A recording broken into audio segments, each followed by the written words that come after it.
Maggie, my best friend, and I met during our freshman year in college. We moved in 2 years ago and are now housemates, until something like this happened. In 2015, my closest buddy went on a spring break to a different state and met a guy on Tinder. When she returned to university, she immediately told me about him and how wonderful he was, and how they had only gone out to dinner once, clearly a lie, but that they were constantly talking. I became excited and wanted to see a photograph. She had only ever show me one photo of him. He's practically been her entire universe for the past 5 years. She never stops talking about him. Her nose is always buried in her phone. She becomes clingy when he takes too long to respond to texts, and she sobbed to me a few times because she's seen him around other girls on his social media. My roommate doesn't have social media. I had inquired several times as to why they had never met up again, and she stated that they were both too busy and unable to afford the trip. I even informed her that if he wanted to stay with us, we could save money. Every year on Valentine's Day, he sends flowers and gifts. They've been dating for quite some time. So my roommate went to work yesterday and picked up a shift. When our doorbell rings, I open it to find a man. When he says hello, do I respond with a puzzled hello? Then he reaches in and snatches me up in a hug. "I thought you were working," he begins. "I was expecting to see your roommate so I could surprise you when you returned." And I'm completely shocked. I instantly get down and step back, letting him know that I have no idea what he's talking about. My brain is unable to comprehend what is taking place. Then he asks, "Maggie?" with a puzzled expression, and I'm thinking to myself, no, that's my roommate. I'm even more perplexed because my roommate and I have nothing in common. Then something clicks, and I thought to myself, oh my God, is he the guy she's been dating? "So, are you Adam?" I ask, and he gives me a slow yes. I got excited and said, "I can't believe you've shown up. Oh my God, I bet Maggie is going to flip out." His demeanor shifts dramatically. He inquires as to what I am discussing. Maggie is my name. I tell him no, because I'm Maggie's roommate. I'm still lacking something that he's only thrown together at this time. He just exclaims, "Holy fuck," and appears as if he's at a loss for words. He eventually asks if he may take a seat. I extend an invitation to him. He then goes on to say that he's been thinking he's been talking to me for the past 5 years. Every picture of Maggie he's ever seen has actually been of me. I'm utterly taken aback, and we first have no idea what to say to each other. So he pulls out his phone and shows me the evidence. He has a lot of images of me saved on his phone, and he gave me proof of her sending them to him in their texts. I was and continue to be sick to my stomach. I take out my phone and show him photos of her that are real. I suggest they talk when she gets off work, and he agrees, and he's irritated to the point of rage. I propose that we phone her first to let her know he's arrived. So I do that, and she becomes enraged. She's stating that she won't be returning home. She tells him to leave and that she will not communicate with him. He dials her number and begins yelling at her. She eventually returns home when everyone has calmed down. He's hurt and accusing. She's crying, and I'm uncomfortable sitting there. He screams at her, "No, I thought I was in love with your roommate," when she tells him she's still the same person he has feelings for, and this causes her to absolutely break down. So I suggest that he depart for the night so that everyone can have their own place. He agrees, and as he leaves, she becomes utterly insane and begins throwing spit around the living room. When she tells me she despises me, I burst out crying. It was a whole mess. I ended up calling Adam primarily because I was curious about the photographs she had provided. She sent pictures of me in my underwear and nudes that aren't me or Maggie, so we're guessing she found them on Google. He's in a poor mood and is having a hard time dealing with everything. I assured him that I didn't blame him for the underwear photos or anything. He ended up telling me that they had FaceTimed, but she would only show the top of her head or hair, which is dyed a similar color to mine, which I had never noticed before, but now I think it's weird. And her excuse was that she didn't want to look bad on video, was self-conscious, didn't have makeup on, and so on. He claimed that he didn't find it strange. I don't know. He also informed me that he had tried numerous times to organize meetings with her, but she always came up with excuses. Until this moment, he said he was mostly content to communicate by text or phone. He also stated that he will try to contact her one more time to talk about everything, but that he will be moving on.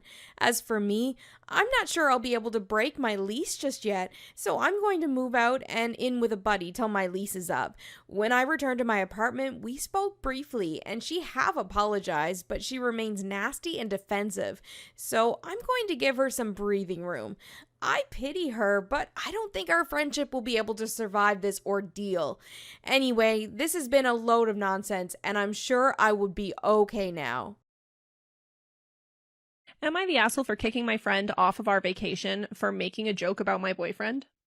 So my friends and I are going on a trip next month to Miami. One of my friends in particular, Jay, has a very specific work schedule. We worked around this and got days of the week that are less convenient for the majority because we wanted to include her. She refuses to take off work for the trip, despite going on multiple week-long vacations with other people since April. Still, though, we did our best to accommodate her. On New Year's, we all stayed on campus for the break, so her, myself, 2 friends, and my boyfriend, A, all spent the night together drinking and playing games in my apartment since my roommate had gone home. That night, she made a passing comment about how she thought my boyfriend was hot. She would love him to be her New Year's kiss. I just chalked it up to drunken confessions and ignored it since she didn't make any moves. At one point, she did fall into his lap, but he removed her quickly. Now for this trip. We had to seek out accommodations. We downsized our group to just me, S, J, and A, which is boyfriend. Okay. J is friend in question, and A's friend. We were looking at a 3-bedroom apartment on Airbnb with enough beds to have everyone sleeping comfortably. While discussing sleeping arrangements with S and J, J decided to half joke about how she wanted to sleep with A and that I wouldn't be mad since we've gone on breaks to see other people before. Note, A and I have been dating for 3 years at this point. We've broken up to see other people once before in our first year when we went on summer break. I expressed discomfort at this joke, and she kept brushing it off, but I really don't trust her. While talking with S privately, she also said that it was a bit weird. I ended up shifting the dates of our stay and placed tickets by 1 day, which would prevent Jay from being able to attend due to her work schedule. At first, I just said it was because those were cheaper dates, but she seemed to pick up immediately that it was done because of what she said. She's now calling me a manipulative bitch and cursing me to hell. S said it was a bit unexpected, but she understands why I did it, as well as why Jay is mad. A has no idea because we haven't involved him in the situation. He just knows the new dates and is fine with them. My spouse and I have been married for about 2 weeks. I have a 3.5-year-old boy who adores him and regards him as a father figure. Everything began roughly 2 hours into our wedding reception. My husband was furious with me for neglecting him while I was joking around with his best man. I just ignored him because I didn't hear him speak to me from behind, which I informed him of. He told me at the time that he had nothing to say to me and that he wouldn't be speaking to me for the rest of the day. I went outside and started crying after that. I wanted to talk to him, but he wouldn't let me. People approached me and asked what was wrong, and all I could reply with was that I didn't know what was wrong, outside of the fact that my husband refused to speak to me on our wedding day. He came up to me angry about 2 hours later and urged me to stop sobbing and go amuse the visitors. That was something I couldn't bring myself to do. I found a quiet area where I could cry the entire night away. I approached him in a flash and asked him to leave with me for an hour so we could talk. We had a room upstairs. He refused to acknowledge that he was in charge of our visitors. What if he loses me over this? I wondered. I'm in pain and I'm in desperate need of my hubby. Please contact me. He said that if I wanted to, I could put the wedding ring in the drawer and he'd know if the party was ended. After 3 a.m., he came upstairs. I sought to hug and touch him, which enraged him. He explained that he came to bed to sleep off and that he doesn't want me to bother him.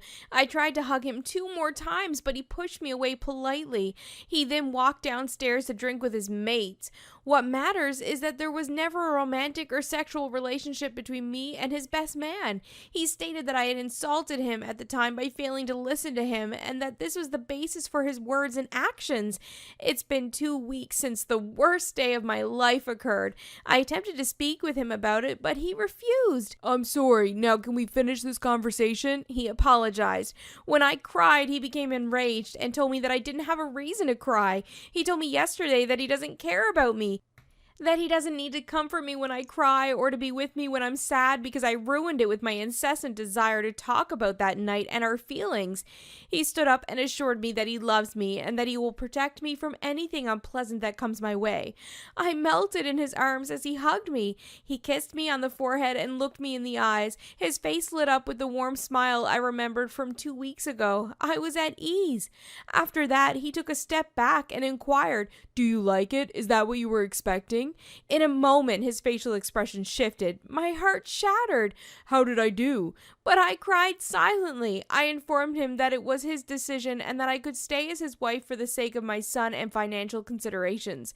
I told him I loved him and that I would never trust him again, and that our marriage would either be about our children, work, and finances, or we would divorce. He grinned as he informed me that I explained what a good marriage means for him. He went to bed shortly after, as I grieved on the balcony. When I returned, he was sound sleeping. He's someone I've known for 10 years. I'm not sure what I did to make him like that, but he's the love of my life. What could possibly be wrong with me? I'm heartbroken and unsure of what to do. Please help me. I'm in my late 20s and I have a really successful career. I make plenty of money, I own my own house, and I have 2 cars. But I've always failed in relationships. I had a long-term relationship in my early 20s, but I broke up with him because he just wasn't pulling his weight. I paid for our extravagant lifestyle. He would basically help me with my work and then expect me to pay him. Also, I paid the rent, I paid for the cars, and I paid for every single dinner date we ever had. We also had a joint bank account, which was a huge mistake on my part, because ultimately I was the one earning all the money. After 4 years of dating, I decided to break up with him and I told him to move out of my house. I felt free and I started dating right away. I met this guy one night and he was amazing. He complimented me all the time and made me feel really good about myself.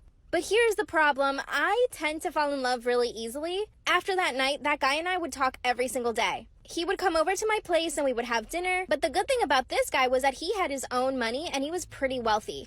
His family was also really well off. I totally saw myself marrying this guy, but then eventually we broke up. I found out that he was cheating on me, but also he was doing some illegal stuff in the background. I decided to forgive him for the cheating and everything, but he still wanted to break up. I mean, I was totally shocked because I was forgiving him, but he had no intention of being in a committed relationship with me. So once again, I was single. I decided not to focus on guys at all. Instead, I started going out with my friends and focusing on my career. But you know how it goes. When you're not looking for love, it just knocks on your door. Which it kind of literally happened like that. I had some friends come over and they decided to bring some other people that I didn't know. There was one guy that showed up and I knew of him because he was friends with my other friends. He was really cute and we hit it off right away. He asked me out on a date, but I kept saying no because I just didn't want to get into anything. But he really won me over with his personality and I ended up saying yes. And after our first date, I literally thought I was falling in love with him. Like, here I go again. This time I knew that if I got into a relationship with this guy, he had to marry me. So early on in the relationship, I told him that my intention was to marry him, and if his intention wasn't to marry me, then we needed to stop dating. He promised me up and down that he did want to marry me, so I stayed in the relationship. I knew that I wanted him to move in right away, which I know sounds crazy, but I was kind of desperate at this point. My goal in life was to have kids, and I just wasn't getting there. It took me about a week to convince him to move in, and he finally said yes. But he basically told me that he wanted to continue living his life the way he had been before. In other words, he wanted to continue hanging out with his friends whenever he wanted, and I said fine. I was just happy he was committing to something. Then I knew that I needed to get pregnant as soon as possible. My goal in life is to be a mom, and because I had so many failed relationships, I knew that I needed to make this one work. The first 2 months of living with my boyfriend were really good, but of course I quickly wanted to get pregnant. I also knew that the only way he would marry me was if I got pregnant, so I got to work. I stopped taking the pill and I didn't tell him, which I know sounds terrible, but here's the problem, I was not getting pregnant. I was off the pill for 3 weeks and nothing happened. I got so desperate, I went to the mall and got a pregnant woman to pee on a stick, which of course came out with a positive result. I went home that night and showed my boyfriend the stick and he was so surprised. He asked me if I was taking the pill, which I said yes, but he got really upset and told me that I probably got pregnant on purpose, which I denied. But then he said the magical words. He said, "I guess we have to get married now." I was so beyond happy, but the problem was that I really wasn't pregnant. So I started gaining weight like crazy. Anytime he left the house, I would eat tons of junk food. I would go late at night to the supermarket and buy tons of junk food. I get Doritos, chips, cookies, and cake and ice cream. I basically ate anything that was sugary. 2 months later, I had gained about 30 pounds, and it looked like I was really pregnant. But my relationship started to fall apart. My boyfriend was upset all the time, blaming me for having gotten pregnant. 6 months into my fake pregnancy, he decided to break up with me. I begged him, but he said he didn't want to be with me and that he needed to be free. That's when I dropped the whole charade and told him I wasn't pregnant. He literally blew up in my face. He actually grabbed a chair and threw it into the TV. He grabbed his stuff and ran away. Of course, he blocked me from everything so I couldn't contact him. 3 days later, 2 of my cars had been stolen from my driveway, and part of me knew that it was him. But a week after that, he actually reached out and asked me if I wanted to try at the relationship again. But here's the thing, he doesn't have much money, so he can't live the lifestyle I was giving him. I'm pretty sure he only wants to come back because of the money, but I kind of still love him. What should I do? Am I the asshole for telling my husband I'll use my maiden name for our baby if he misses the birth? I'm 37 weeks pregnant. Due to health complications during pregnancy, I've been told by multiple doctors that I might have to give birth next week instead of 2 weeks from now. Furthermore, that I may go into labor this weekend or any time leading up to it. Because of the health complications, I'm having a C-section and my doctors don't want me laboring. So should I go into labor, they're most likely pushing me through an emergency C-section. My husband knows all this. However, he's holding on to the 2% chance they gave him that the baby could last the 2 weeks. His sister is also pregnant 4 weeks behind me and her baby shower is this weekend. It's an hour away and that's without traffic. Weeks ago, I declined for both of us because it didn't seem like a good idea. It turned into a fight as there are multiple reasons that should I go into labor, it's just a bad situation for him to be that far away. Husband wants to go and support his sister and see his family and says I'm keeping him on a short leash for something that's probably not going to happen. I said maybe he's right and nothing will happen, but there's a risk that he could be late and even miss the birth. I said if he makes that choice, then I would give the baby my last name. He said I'm an asshole for keeping him hostage and I'm always planning for worst case. He then added that my thoughts are going to trigger labor more than anything.